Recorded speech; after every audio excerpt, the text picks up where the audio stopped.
Form అయిందో దానివల్ల India పైన, ఇండియన్ ఎకానమీ పైన ఏ విధమైన మార్పులు చేతులు జరుగుతాయని, అలాగే ఇండియా నుంచి వెళ్ళే స్టూడెంట్స్కి ఏ విధంగా ఉంటుంది అని చెప్పి అక్కడ అమెరికా వెళ్ళే వారికి ఏ విధంగా ఉంటుంది. ఎందుకంటే మనందరికీ తెలిసిందే ఆంధ్ర రాష్ట్రం నుంచి ప్రతి సంవత్సరం కూడా కొన్ని వేల మంది స్టూడెంట్స్ అక్కడికి వెళ్తూ ఉన్నారు, అక్కడ బాగా చదువుకుంటున్నారు, బాగా సెటిల్ అవుతూ ఉన్నారు. వారికి ఏ విధంగా ఉండబోతాం అన్నది కూడా మాట్లాడడం జరిగింది.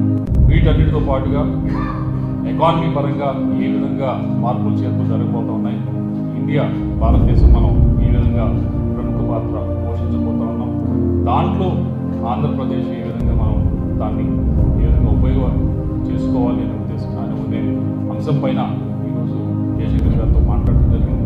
పూర్తి సహాయ సహకారాలు అందిస్తామని, ఏ డెలిగేషన్ వచ్చినా కానీ దాన్ని తప్పకుండా ఆంధ్ర రాష్ట్రం వైపు మళ్ళించే దానికి ప్రయత్నాలు చేస్తామని